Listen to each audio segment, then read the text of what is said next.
Hello friends, आपल्या सर्वांची आवडती मालिका पाठ राखीन या मालिकेच्या आजच्या शनिवार 27 जूनच्या एपिसोडमध्ये एकानंतर एक धमाकेदार ट्विस्ट आले आहेत. फ्रेंड्स, शेवटी प्राजक्ताने भाग्याच्या होणाऱ्या सासूचं सत्य चारूला सांगितलं. पूर्ण सत्य सांगितलं, पण चारूच्या डोक्यावर फरक पडलेला आहे. त्यामुळे तिला काही ते पटलं नाही. माझ्या मुलीचं लग्न जमतंय म्हणून तुझा जळफळाट होतोय, तुला ते सहन होत नाहीये असं म्हणून तिने चक्क प्राजक्ताला गप्प बसायला सांगितलं. काही ॲक्शन घ्यायला ती तयार झाली नाही. आणि दुसरीकडे आपल्या आलोकच्या रागाचा भडका दिवसेंदिवस वाढतच चाललाय. तो सुलक्षणावर खूप चिडलाय. मग त्याच्या रागाचं नेमकं कारण आहे तरी काय? आरव त्याला शांत करू शकेल का? हे जाणून घेण्यासाठी हा व्हिडिओ शेवटपर्यंत नक्की पहा. फ्रेंड्स, आजच्या एपिसोडच्या सुरुवातीलाच आलोक आणि प्राजक्ता एकमेकांकडे पाहतच बसलेले असतात. तेवढ्यात आरव घराबाहेर येतो, गाडीवर बसतो आणि आवाज देतो, दादा चल लवकर. आणि आलोक हा लगेच गाडीवर जाऊन बसतो. पण तोपर्यंत प्राजक्ता ही हँग झालेली असते. ती मागे वळून पाहत नाही. आणि जेव्हा आलोक आणि आरोक हे गाडीवर बसून निघून जातात तेव्हा ती मागे वळून पाहते. पण तोपर्यंत तिला कुणी काही दिसत नाही. प्राजक्ता ही आपल्या हातावर पाहते तर आलोकच्या हातावर जो ए असतो तोच तिच्या हातावर छापला गेलेला असतो. आणि ती आलोकचाच विचार करू लागते. आणि इकडे वैद्यबुवा 2 लाख रुपये जमवण्यासाठी एका नगरसेवकाच्या ऑफिसमध्ये येतात. आणि हा नगरसेवक वैद्यबुवांना पाहून खूप खुश होतो आणि म्हणतो, अरे वैद्यबुवा, तुम्ही आलात का? बसा बसा. आज जरी मी 3ऱ्या वेळेस नगरसेवक झालो असलो ना, तरीसुद्धा जेव्हा मी पहिल्या वेळेस नगरसेवक झालो होतो मला कुणीही ओळखत नव्हतं. तेव्हा तुम्ही स्वतः घरोघरी जाऊन लोकांना सांगितलं होतं की पाटकरांना संधी द्या. ही त्यांची पहिली वेळ असली तरी ते चांगलं काम करतील. आणि फक्त तुमच्या प्रचारामुळे लोकांनी माझ्यावर विश्वास ठेवला, नाहीतर मला कुत्रं पण ओळखत नव्हतं. आणि तुम्ही प्रचार केला म्हणून मी नगरसेवक बनलो आणि आज एवढा मोठा झालोय. बोला, काय मदत हवी आहे तुम्हाला? काही काम आहे का? तर वैद्यभाव म्हणतात, पाटकर साहेब, माझ्या मुलीचं लग्न जमलंय.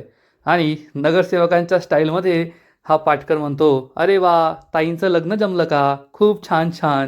वैद्यभाव म्हणतात, लग्न जमलंय पण मला थोड्या पैशांची गरज होती. तर हा पाटकर विचारतो, तुम्हाला पैशांची गरज? सांगा किती लागताय? वैद्यभाव म्हणतात, 2 लाख रुपयांची गरज होती. 2 महिन्यात व्याजासकट मी परत करेल. तर हा पाटकर म्हणतो, फक्त 2 लाख? ओ वैद्यबुवा, मागून मागून काय मागितलं? फक्त 2 लाख रुपये? ठीक आहे, पुढच्या महिन्यात या, मी तुम्हाला 2 लाख रुपये देऊन टाकतो. हे ऐकून वैद्यबुवांना जबर धक्का बसतो. फ्रेंड्स, वैद्यबुवांची जी अवस्था आहे ना, ती पाहून खरंच खूप वाईट वाटतं. माणसाने चांगुलपणा, लोकांचे पुण्य, लोकांचे आशीर्वाद कमवावे, पण त्याचबरोबर पैसासुद्धा कमवावा, कारण वेळेवर पैसाच कामाला येतो. वैद्यबुवांना हा अनुभव आज चांगलाच आलाय.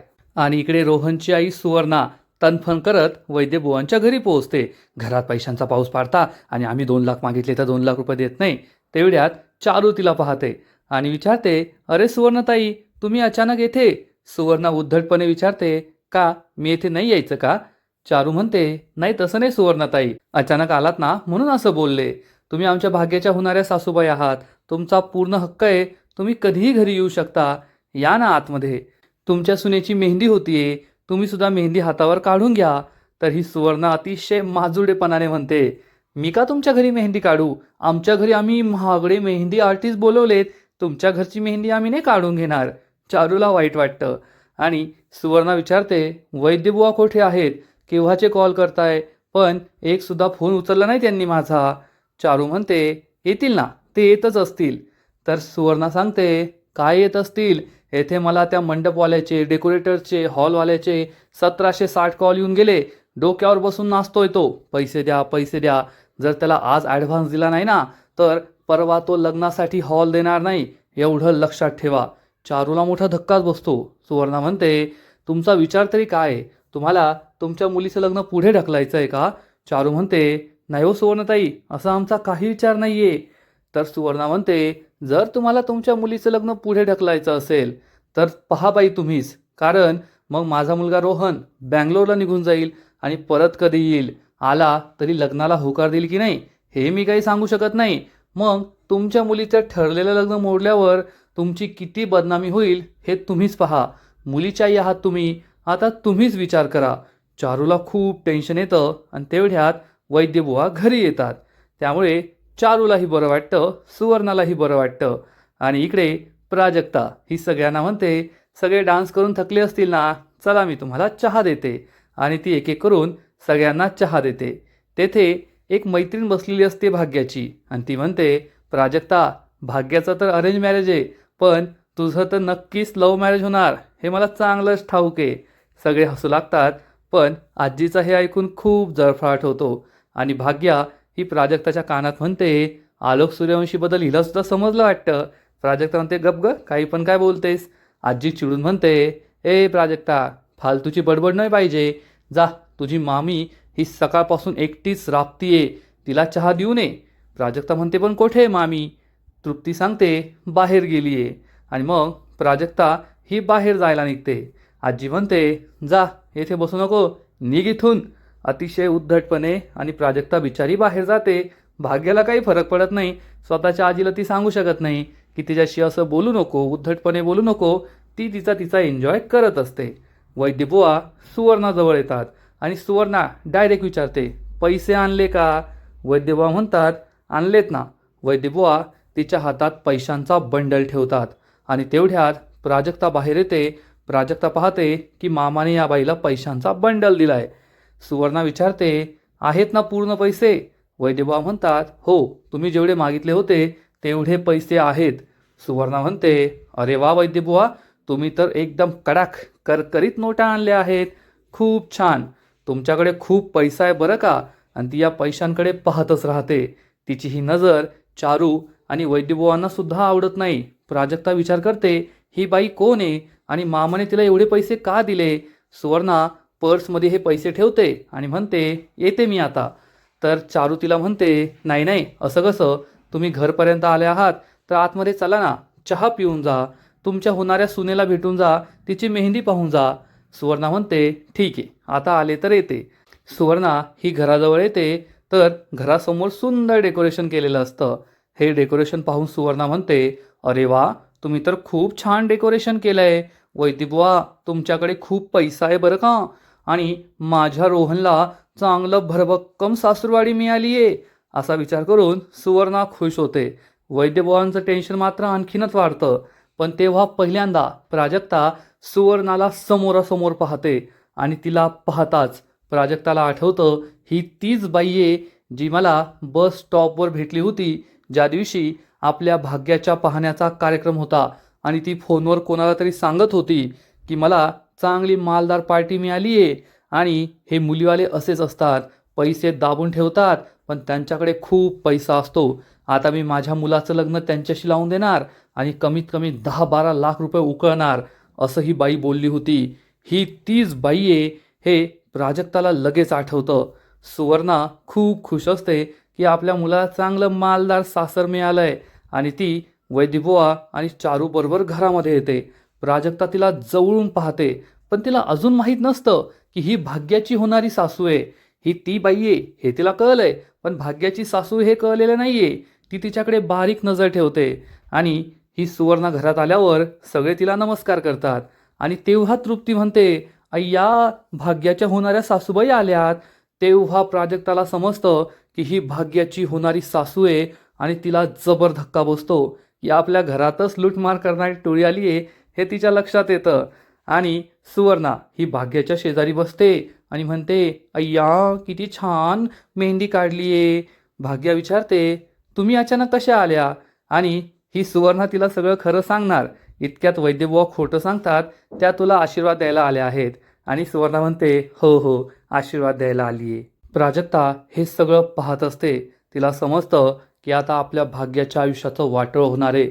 जर भाग्याने या बाईच्या मुलाशी लग्न केलं तर तिचं काही खरं नाही.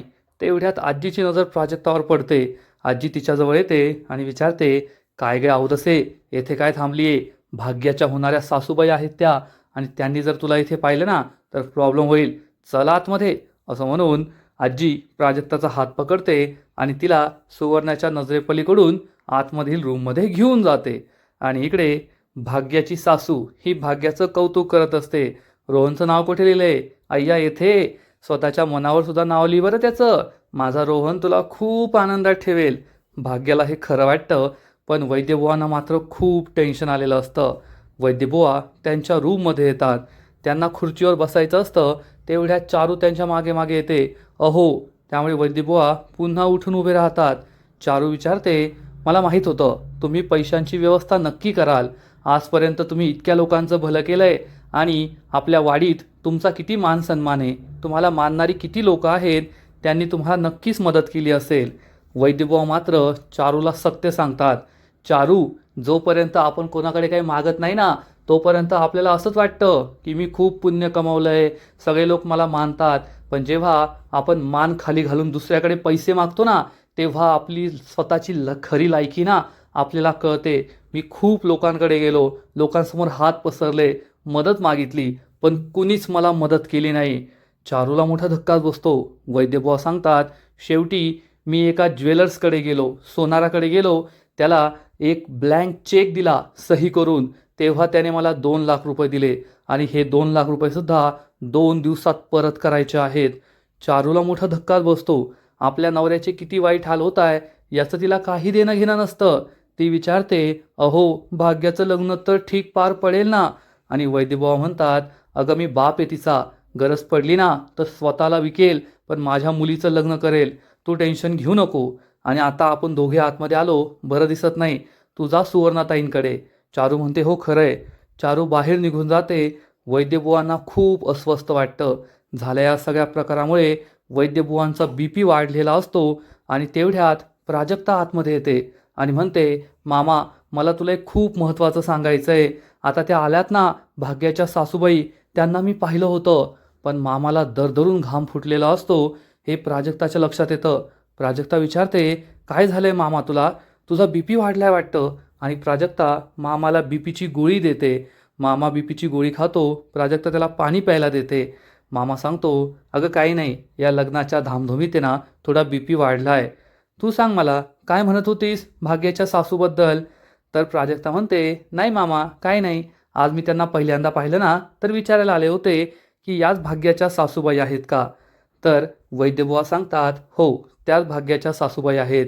चांगलं स्थळ आहे आणि हे लग्न झालं ना तर भाग्यास सुखी होईल आणि मग मी वानप्रस्थाश्रम स्वीकारायला तयार, असं मामा म्हणतो. त्यामुळे प्राजक्ताला खूप वाईट वाटतं. मामाची अवस्था खूप वाईट आहे. आधीच त्याचा BP वाढला आहे. त्याला जर सत्य सांगितलं तर आणखीन त्रास होईल.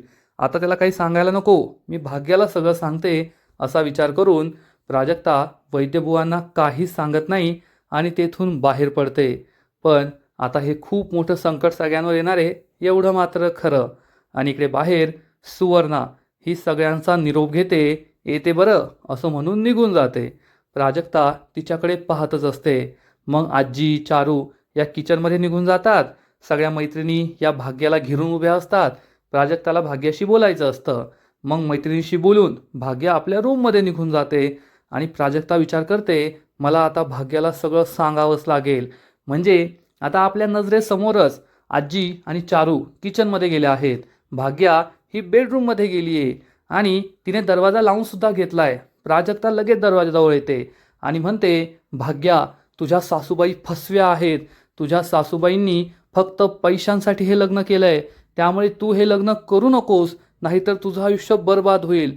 आणि तेवढ्यात दरवाजा उघडतो. आता भाग्या मध्ये गेली, आजी आणि चारू किचनमध्ये गेल्या, तर भाग्याने दरवाजा उघडायला पाहिजे ना, पण आजी दरवाजा उघडते. आता आजी ही जादू करते की काय, जादूने आतमध्ये गेली की काय, देव जाणे. पण आजीला पाहून प्राजक्ता खूप घाबरते आणि मग आजी तिचा हात पकडून तिला किचनमध्ये घेऊन येते. तेथे चारू असते आणि आजी तिला सांगते, पाहिलंस ना, मी तुला म्हणाले होते, हिला लग्नाच्या कोणत्याही विधीत येऊ देऊ नको. हिला आपल्या भाग्याचं सुख सहन होत नाहीये. भाग्याचं लग्न मोडायला निघाली ही. भाग्याला सांगत होती की तुझ्या सासूबाई फसव्या आहेत, हे लग्न करू नको, तुझं आयुष्य बर्बाद होईल. हे सगळं ऐकून चारूला जबर धक्काच बसतो. चारू चिडून विचारते, प्राजक्ता, हे सगळं काय आहे? आजी म्हणते, अगं, जळ कुकडी आहे एक नंबरची. तिला असं वाटत होतं ना की हिचं लग्न तर काय लगेच होईल, पण माझ्या भाग्याचं लग्न कधी होणारच नाही. आयुष्यभर ती बिन लग्नाची राहील. आणि आता भाग्याचं लग्न जमलंय ना, ते तिला सहन होत नाहीये, म्हणून अशा काड्या करते ती. चारू चिडून विचारते, सांग लवकर प्राजक्ता, हे सगळं काय आहे? आणि मग प्राजक्ता सगळं सत्य चारू आणि आजीला सांगते आणि म्हणते, मामी मी तुला वचन दिलं होतं, भाग्याच्या लग्नाच्या कोणत्याही कार्यक्रमात मी राहणार नाही. मी अगदी तसंच केलं. मी पाहण्याच्या कार्यक्रमाला नव्हते, साखरपुड्याच्या कार्यक्रमाला कोणाच्या समोर आले नाही. मी सगळं तुझं ऐकलं.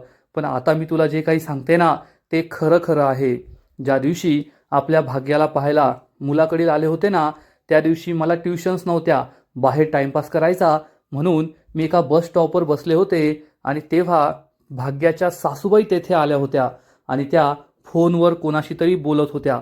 हे सगळं ऐकून या बाईला, चारूला आणि आजीला मोठा धक्काच बसतो.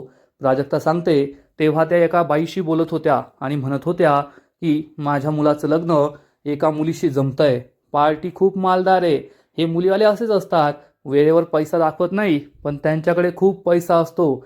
मी त्यांच्याकडून चांगले 10-12 लाख रुपये लुबाडणार आहे आणि आम्ही भाड्याने एक पॉश गाडीसुद्धा केली आहे इम्प्रेशन मारायला. प्राजक्ता सांगते, मामी त्या दिवशी त्यांनी गाडी आणली होती ना, ती सुद्धा भाड्याची होती, फक्त इम्प्रेशन मारायला. ते लोक फसवे आहेत आणि त्यांना फक्त पैसे लुबाडायचे आहेत. आणि जर आपल्या भाग्याचं लग्न त्या रोहनशी झालं ना, तर भाग्या आयुष्यभर दुःखात राहील. पुन्हा पुन्हा ते आपल्याकडे पैसे मागतील. आजी आणि चारूला मोठा धक्काच बसतो. प्राजक्ता म्हणते, भाग्याचं लग्न व्हावं का? तर नक्की व्हावं. माझ्या भाग्याचं लग्न व्हावं ही माझी इच्छाच आहे.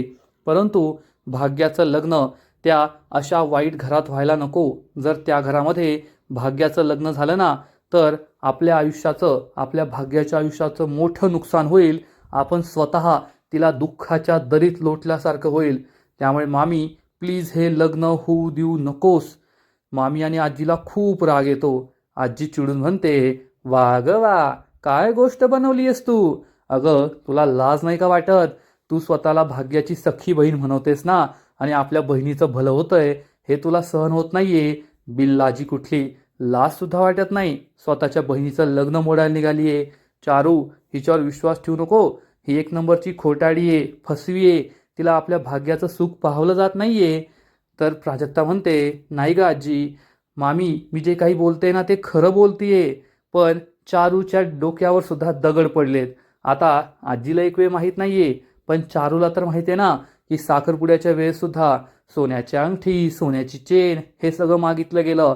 मग आता लग्नाच्या आधी 2 दिवस आधी 2 लाख रुपये मागितले गेले. बाकीचे पैसे द्यायचे, 4 चाकी गाडी, घरातलं सगळं सामान द्यायचंय. यावरून तर तिला कळलंच पाहिजे. पण नाही, ही चारू म्हणते, हे प्राजक्ता खूप बोलली तू आता. यानंतर एक शब्द सुद्धा बोलायचा नाही. माझ्या भाग्याच्या लग्नात कोणताही अडसर आणायचा नाही. माझ्या भाग्याला इतकं चांगलं स्थळ मिळालं, तिचं नशीब उघडलंय आणि तुला ते पाहवलं जात नाहीये ना, म्हणून तू असं बोलतीये. प्राजक्ताला खूप वाईट वाटतं. प्राजक्ता म्हणते, पण मामी, पण चारू तिला ठणकावून सांगते, यानंतर भाग्याला काही सांगायचं नाही. तिच्या मनात असं काही भरून द्यायचं नाही. आणि या दोघी तेथून रागारागाने निघून जातात. प्राजक्ताला खूप वाईट वाटतं. प्राजक्ता विचार करते, मामी समजूनच घेत नाहीये. पण मी नाही शांत बसू शकत. जर मला माहिती आहे की या ठिकाणी लग्न केल्यानंतर माझ्या भाग्याच्या आयुष्याचं वाटोळ होणार आहे, तर मी ते होऊ देणार नाही. आता मला भाग्याला सगळं सत्य सांगावंच लागेल, असा विचार प्राजक्ता करते. आणि आजचा एपिसोड येथेच संपतो. फ्रेंड्स, आजचा एपिसोड खरंच खूप भारी होता. पाठराखीण ही मालिका दिवसेंदिवस इंटरेस्टिंग होत चालली आहे. पण या मालिकेचा पुढील एपिसोड आणखीन भारी असणार आहे. आणखीन मोठा ट्विस्ट या मालिकेत येणार आहे. मग नेमकं घडणार तरी काय? तर पुढील एपिसोडमध्ये आपण पाहू की प्राजक्ता ही भाग्याला सगळं सांगण्याचा प्रयत्न करेल, पण भाग्या खुश असणार. रोहन आता तिच्याशी गोड गोड बोलणार, कारण 2 लाख रुपये भेटले आहेत. त्यामुळे रोहन तिच्याबरोबर खुशीत असेल. त्यामुळे भाग्या आनंदात असेल आणि म्हणेल, प्राजक्ता तुझ्यामुळे माझी आणि रोहनची भेट झाली. तुझ्यामुळे माझं आणि रोहनचं लग्न होतं आहे. खरंच खूप खूप थँक्यू. रोहनसारखा चांगला मुलगा मला स्वप्नात सुद्धा भेटला नसता. हे सगळं ऐकून प्राजक्ताला वाईट वाटणार. प्राजक्ता विचार करेल, भाग्या किती खुश आहे. आणि जर आता मी तिला सांगितलं की तिची सासू कशी आहे आणि तिचा मेन उद्देश काय आहे, तर तिला खूप मोठा धक्का बसेल. म्हणजे आत्ता धक्का बसायला नको, लग्नानंतर छळ झाला, धक्का बसला तर तो चालेल, असा विचार प्राजक्ता करते आणि गप्प बसते. आणि इकडे आरव हा आलोकला विचारतो, तुझा लग्नाचा काय विचार आहे? तू लग्न कधी करणार आहेस? आलोक चिडून म्हणेल, अरे ज्या रस्त्याला जायचं नाही त्या ठिकाणचा पत्ता कशाला विचारायचा, मला लग्न करायचं नाहीये. आणि मग थोड्या वेळानंतर आलोक हा आपल्या रूम बाहेर येईल. तेव्हा सुलक्षणा तेथे बसलेली असेल, तिच्यासमोर काही गिफ्ट्स असतील आणि हे सगळं पाहून आलोकच्या डोक्यात काय तिडीक जाणार देव जाणे. आलोक खूप चिडेल आणि रागारागाने लाथा मारून मारून हे सगळे गिफ्ट्स फेकून देईल. त्यामुळे आरो घाबरणार, सुलक्षणा घाबरणार, घरातील सगळे टेन्शनमध्ये येतील आणि मग आलोक हा सुलक्षणावर जोरात ओरडेल, सुलक्षणा हे सगळं तुझ्यामुळे झालंय. आणि त्याचा हा रुद्रावतार पाहून सगळेच घाबरतील. मग हे नेमकं प्रकरण तरी काय हे पुढील एपिसोडमध्येच कळेल. तर फ्रेंड्स, तुम्हाला सुद्धा पाठराखीण ही मालिका आवडते का? नक्कीच कमेंट करून सांगा. आणि या मालिकेचे असेच नवीन नवीन एपिसोड, नवीन नवीन अपडेट सर्वात आधी पाहण्यासाठी व्हिडिओला लाईक करा, शेअर करा, चॅनलला सबस्क्राईब करून बेल आयकॉनवर क्लिक करा. म्हणजे या मालिकेचे नवीन नवीन एपिसोड तुम्हाला सर्वात आधी पाहायला मिळतील. खूप खूप खूप धन्यवाद.